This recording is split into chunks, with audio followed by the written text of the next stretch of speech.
안녕하세요. 오늘은 거기 현대시를 한번 살펴보도록 하겠습니다. 작품을 보니까 맨 끝에 보시죠? 박재상 씨의 뭐예요? 추억에서라는 작품이에요. 여러분, 이 작품은요, 예전에 이제 국정교과서였을 때는요, 종종 나오던 작품인데요. 현재는 출판사가 다양하게 있잖아요. 그러다 보니까 아무래도 출제 빈도가 이제 낮아졌어요. 근데 이 작품을 선택한 이유는요, 여러분들 시중교재에 아마 이 시가 있을 확률이 조금 많이 적을 거예요.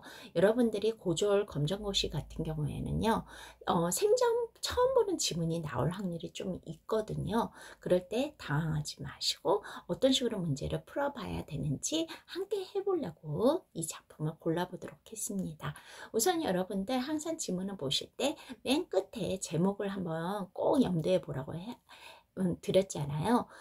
물론 작가가 어떤 성향의 작가인지 알게 되면 훨씬 시를 이해하는데, 작품을 이해하는데 도움이 되기는 하지만, 제가 특별히 여러분들한테 거기 강의를 할 때 이 작가는 조금 알아두시는 게 좋아요 하는 작가들을 언급할 적이 있어요. 뭐 이육사라든지 윤동주라든지 이렇게 있거든요. 그러한 작가가 아닌 경우에는요, 크게 신경 쓰지 않으셔도 됩니다. 대신 제목에서 힌트를 얻으세요. 제목이 뭐예요? 추억이사라는 제목이죠. 추억이라는 건 뭐죠? 그쵸. 과거를 회상하게 되잖아요. 그러면 그거에 힌트를 얻으시고 한번 시를 살펴보도록 하겠습니다. 들어가도록 할게요. 진주 장터 생어물 전에는 이라고 했습니다. 진주라는 이제 지역이 나왔습니다. 거기에 장이 열렸는데요. 생어물전이라고 했으니까 쉽게 말하면 생선가게라고 생각하시면 될 것 같아요. 여기는 뭐예요? 장소를 뜻하는 공간적 배경이 이제 드러나 있네요. 바닷빛이 깔리는 해 다진 어스름을 라고 얘기했습니다. 왠지 여러분들 이렇게 한번 생각을 해보시면 해가 져가지고 어둑어둑해진 지금 분위기를 나타내고 있습니다. 뭔가 어둡고 무거운 분위기가 느껴지지 않으세요? 시간적 배경이 역시 나타나 있습니다. 올 엄매의 장사 끝에 라고 얘기를 했습니다. 네. 울 엄매라는 것은요, 경상도 이제 사투리라고 하네요. 이렇게 사투리가 쓰이면 어떻게 되죠? 굉장히 그 지방색이 확 느껴지잖아요. 그래서 그걸 어려운 말로 토속적 또는 향토적 이렇게 이야기를 하고요. 이런 식으로 사투리를 쓰다 보니까 친근감이 느껴지기도 하네요. 울 엄매의 장사 끝에 남은 고기 몇 마리에, 여러분들 시장이 거의 문 닫을 정도에 가면 물건들이 많이 빠지고 남은 물건들이 있잖아요. 그런데 울 엄매는요, 생선 가게를 하고 있으시단 말이에요. 근데 그 자판에 어떻게 해요? 남은 고기들이 이렇게 이제 누워 있는 거죠. 그랬는데 그 생선들의 눈이요, 여러분들 동태 눈이라고 하고 동태 눈깔 뭐 이런 식으로 이야기를 하잖아요. 그 눈깔들이요, 마치 뭐같이 생겼대요? 은전, 동전. 그 은전만큼 손이 안 닿는 것 같아요. 여러분들 돈이 손이 안 닿는다고 했어요. 이 말은 뭐예요? 가난하다라는 거예요. 그거에 대한 무엇을 느끼고 계십니까? 한을 느끼고 있어요. 네, 우리 엄마의 한, 벗어날 수 없는 가난, 이런 것이 한이 느껴지는 거 보이세요? 우엄매야 우엄매라고 얘기했습니다. 자, 별밭은 또 그리 멀리라고 했습니다. 여러분들 별이 되게 많은가 봐요. 마치 별이 쏟아지는 느낌 정도로 별이 많으니까 별밭이라고 표현했네요. 별밭은 근데 또 그리 멀리 있대요. 가까이 있지 않고 멀리 있다고 했습니다. 여러분들 텔레비전을 이렇게 틀어보면 스타가 뭐예요? 한마디로 우리나라 말로 별이잖아요. 스타들이 나와가지고 막 멋있게 하잖아요. 그런 거가 이제 스타들 같은 경우는 동경의 대상, 별도 동경의 대상 이렇게 생각을 해요. 그러면 뭔가 저렇게 됐으면 좋겠다, 이상적인 상황 이런 건데 그게 저 멀리래요. 그러면 이거는 현실과 지금 굉장히 동떨어진 암울한 상태가, 현실은 암울한 상태라는 거죠. 근데요, 우리 온누이라고 했으니까 남매라는 뜻이잖아요. 머리 맞댄 골방 안 돼요 라고 했습니다. 골방이라는 거 뭐예요? 방 크기가 굉장히 작은 겁니다. 거기에 어린 오누이가 머리를 맞대고 이렇게 있어요. 근데 어떻게 있어요? 손 시리게 떨고 있어요. 손 시리게 떨고 있어요. 누가요? 오누이가요. 왜요? 손 시리게 떨 정도면 지금은 겨울일 것 같아요. 그랬는데 어떻게 해요? 난방을 못하고 있어요. 왜요? 우리 가스비 올라가면 난방 잘 못 키잖아요. 그거랑 똑같아요. 돈이 없어요. 그리고 방도 얼마나 좁은지 골방이라고 이야기를 하고 있습니다. 근데 여기 보시면요. 니은던가 니은던가 이렇게 나와 있죠. 니은가 니은가 이렇게 나와 있죠. 이렇게 반복이 되는 거를 뭐라고 해요? 운율이라고 합니다. 끝에 있어서 다리 각자를 써서 가군이라고도 이야기를 할 수 있겠죠. 그 다음에 넘어갈게요. 굉장히 시가 좀 슬픕니다. 진주 난강 말다에도 진주 난강이라는 그 경치가 굉장히 좋은가 봐요. 그런데 그런다 하더라도 오면 가면 뭐예요? 오면서 가면서 역시 반복되니까 운율이 느껴지죠. 신새벽이나 밤빛에 보는 것을 그렇게 멋진 경치를요. 뭐예요? 새벽에서 밤이나 본대요. 왜요? 일하느라고요. 우리 엄매의 마음은 어떠했을까? 우리 엄매의 마음은 어떠했을까요? 굉장히 슬펐을 거예요. 한이 맺혔을 거예요. 그쵸?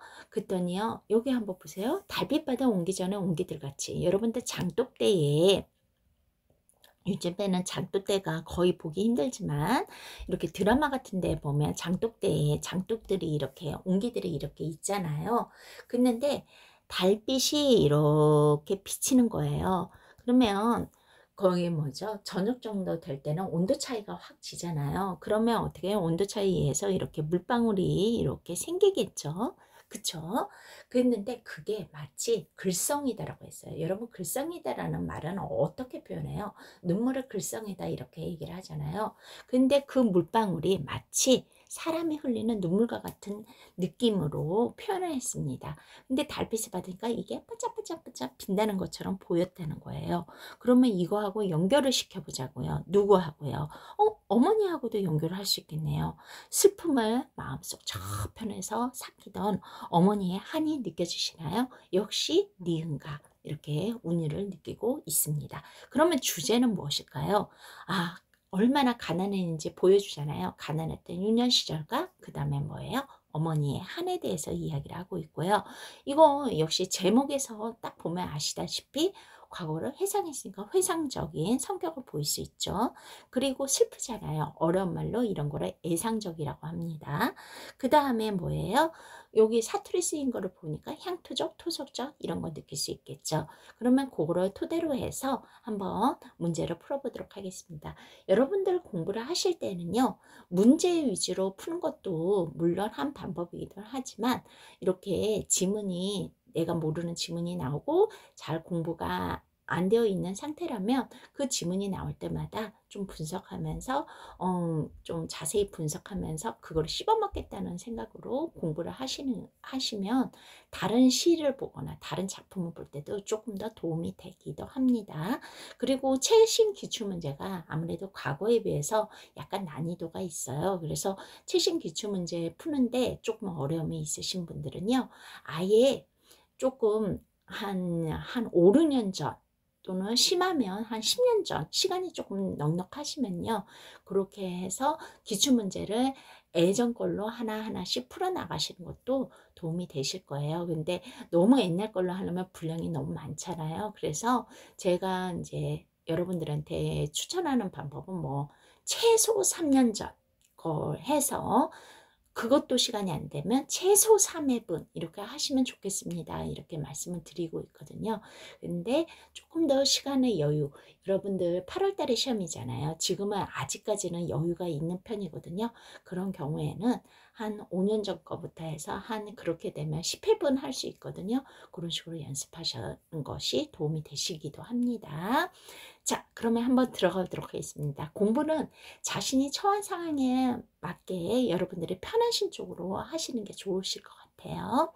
10번 보겠습니다. 윗글의 표현상의 특징이라고 했습니다. 형식상 문제를 물어보고 있죠. 1번 방언을 사용하고 있다. 네, 사투리 사용하고 있죠. 사투리가 방언입니다. 네, 맞습니다. 적절하지 않는 거 고르는 거예요. 니은가를 반복하고 있다. 네, 여기 운을 느끼고 있죠. 네, 맞습니다.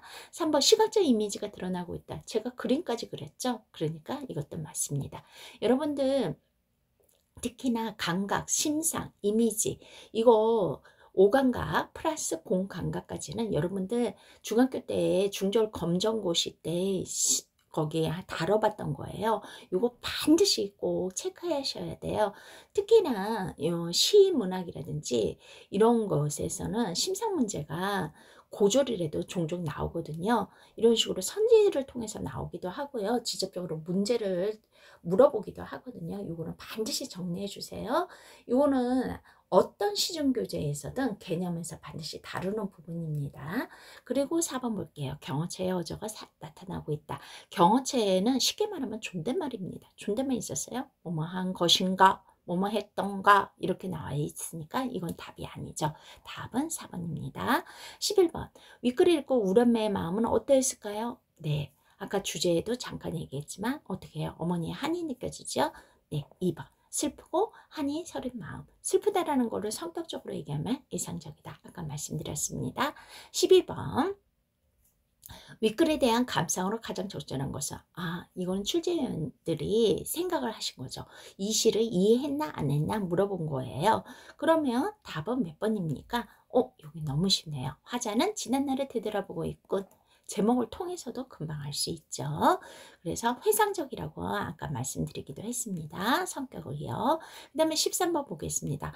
이 문제 아주 재밌네요. 윗글의 내용을 바탕으로 연극을 만약에 준비한다고 생각하시면요. 여러분들이 연극 연출가예요. 그럴 때 적절하지 않은 걸 찾으라고 했습니다.